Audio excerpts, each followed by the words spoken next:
खम्मा घड़ी सब्सक्राइब कीजिए और बेल आइकॉन दबाइए मारवाड़ी कलेक्शन के लेटेस्ट वीडियो सबसे पहले देखने के लिए। खम्मा घड़ी मारवाड़ी कलेक्शन में आपका स्वागत है। थोड़े दिनों पहले हमारे पास एक बाइसा की रिक्वेस्ट आई थी। उन्होंने हमसे रिक्वेस्ट किया था कि हम एक राजपूती ड्रेस पे एक वीडियो बनाएं। उनकी जल्दी ही शादी होने वाली है और वो चाहती हैं कि हम जो घर में राजपूती जो घर होते हैं, कम्युनिटी होती है, उनमें हम छोटे बड़ों को किस तरह से बुलाते हैं और वेडिंग में कौन कौन सी चीज़ें होती हैं। और साथ में ये भी बोला था कि बाइसा वगैरह जो बेस वगैरह पहनती हैं तो उनके बारे में भी बताइए।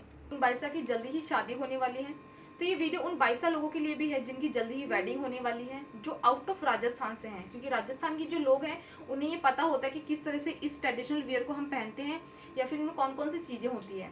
लेकिन जो आउट ऑफ राजस्थान है या फिर जो यहाँ से बिलोंग नहीं करते राजस्थान से, उनके बारे में है जिनकी शादी मारवाड़ी फैमिली में होने वाली है। तो ये शायद वीडियो उन लोगों के लिए हेल्पफुल होगा। तो आज का हमारा जो वीडियो है उसमें मैं आपको राजपूती बेस बताऊंगी कि राजपूती बेस में कौन कौन सी चीज़ें होती हैं, ओढ़नी वगैरह कैसे ड्रैप करते हैं। इन चीज़ों के बारे में पहले भी वीडियो बना चुकी हूँ। तो सबसे पहले होता है बेस, जो हम पहनते हैं जब भी हम शादी वगैरह करके जाते हैं। जो वेडिंग में राजपूत कम्युनिटी में जो मोस्ट जो उनकी ट्रेडिशनल वियर होता है, जो उनका ट्रेडिशनल जो उनका पहनावा होता है, वो तो इस तरह से बेस लेडीज़ का।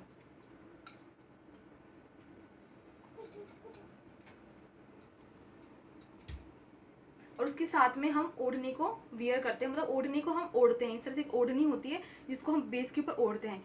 इसी तरह का जो फॉर्मेट होता है बेस का, जिसमें लहंगा, कुर्ती, कांचली, ओढ़नी होता है, उसी को हम पोशाक बोलते हैं, जो शादी वगैरह में पहनी जाती है। बरी वो होती है जो लड़के वालों की तरफ से लड़की के लिए लाई जाती है शादी में। लाल रंग की होती है, लाल रंग की बरी ली जाती है। पोशाक नॉर्मली कोई भी हैवी वर्क की जो पोशाक होती है, जैसे कपड़ा होता है हैवी वर्क किया होता है, उसे हम पोशाक कहते हैं। बेस नॉर्मली जो ये बेस है ये होता है जो हम घर में डेली वियर में यूज करते हैं। तो इसमें क्या क्या होता है, सबसे पहले लहंगा। ये लहंगा होता है, इसमें ये कली बिना कली दोनों का होता है।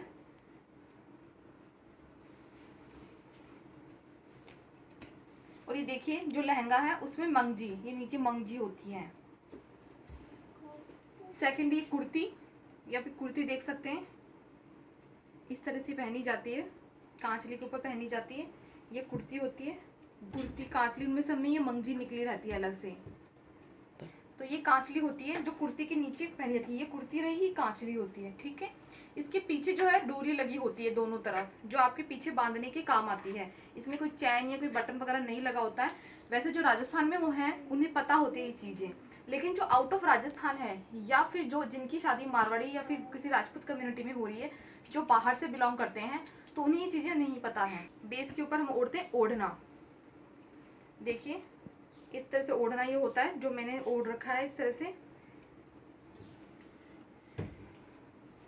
ये यहाँ पर प्लेट्स आती है, यहाँ पर आपको पल्ला, इसे पल्ला बोलते हैं इसको। तो हम पल्ला लेते हैं, यहाँ पर एक पिन लगाते हैं, सेकंड यहाँ। तो ये भी मैं आपको ओढ़ के दिखाऊंगी।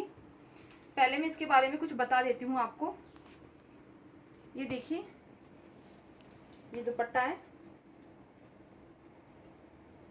अभी दुपट्टे के दो पार्ट हैं, जैसे बीच में इसमें जोड़ है, इसका मतलब कि अगर दुपट्टा पहले क्या, जैसे कॉटन की जो ओढ़नी होती है एक पार्ट यानी इसमें कोई भी जोड़ नहीं होता, अलग से कोई टुकड़ा नहीं जोड़ा होता, वो पूरा सिंपल आता है एक तरह से। लेकिन जब पेवर वगैरह के हम लेते हैं आजकल, तो क्या होता है पूरा एक जैसा आता है, उसमें कोई जोड़ नहीं होता। लेकिन पहले के टाइम में फिर भी कभी कभी जो ये ओढ़नी वगैरह होती है उसमें से जोड़ आता है। इसे डेढ़ पार्ट का बोलते हैं। डेढ़ यानी एक पूरा ये पार्ट हो गया, एक हिस्सा ये हो गया, और हाफ ये हिस्सा हो गया, इसे डेढ़ कहते हैं। जो ये वाला है नीचे वाला जो हिस्सा, इसका छोटा वाला हिस्सा, वो हमेशा नीचे आएगा। आपको इस तरह से ओढ़ना है इसको।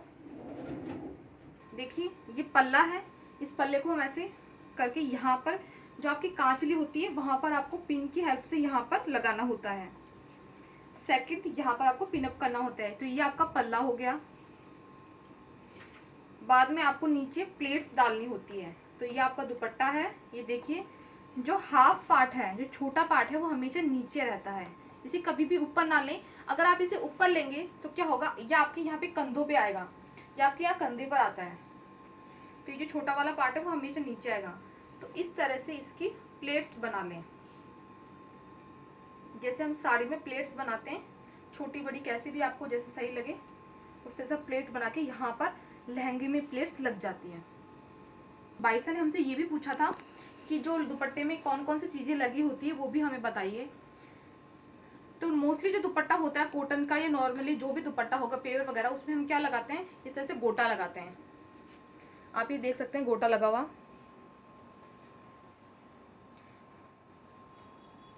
जो एक गोटा है वो हाथ से लगाया जाता है, मोस्टली तो हाथ से लगाते हैं, लेकिन आजकल जब बरी वगैरह आती है या कोई पोशाक हम मार्केट से परचेज करते हैं, वहाँ से खरीद कर लाते हैं, तो वहाँ पर वो मशीन से भी लगाते हैं, लेकिन इसे बहुत ध्यान से लगाना पड़ता है। जैसे पेवर वगैरह की ओढ़नी तो वो खराब भी हो सकती है। साथ में इन्हें बोलते हैं किरण।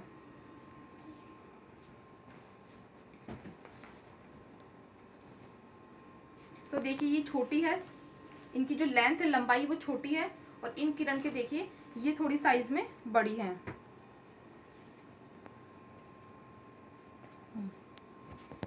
तो देखिए किरण अलग अलग प्रकार की होती है, इन्हें मोस्टली बोलते हैं झुआरे। हमारे जो लोकल लैंग्वेज है उसे हम झुआरे बोलते हैं कि झुआरे लगाई। इससे क्या होता है, ओढ़नी का थोड़ा अच्छा लगता है, ओढ़नी पे हम लगाते हैं तो थोड़ा वो हैवी हो जाती है इस वजह से। तो कई बार क्या होता है पेवर वगैरह की ओढ़नी में इस तरह से लेस भी लगी होती है। जैसे मेरे पास ये लहरिया है तो उसमें मैंने लहरिया की कलरफुल ऐसे लेस लगाई हुई है। तो ये गोटा होता है, ये जुआरे होते हैं, इसमें पूरी ओढ़नी पे लगे होते हैं। जहां पर हम प्लेट्स लगाते हैं, जहां पर मतलब यहाँ पर जब प्लेट्स लगाते हैं वहां पर ये जुआरे नहीं लगा होता। जुआरा कहाँ लगेगा, सिर्फ आपकी जो ओढ़नी है उसके इस तरफ लगेगा, साइड में लगेगा, ना कि पूरी ओढ़नी पे लगता है। यहाँ पर आप देख सकते हैं। तो ये जुआरे कैसे आएंगे, एक आपके सिर्फ इस पल्लू पे आएगा, सेकंड आपने जो पटली टांगी है यहाँ पर इस पर आएगा। तो इस तरह से ये झुआरा आता है। तो ये पूरा एक ट्रेडिशनल वियर है,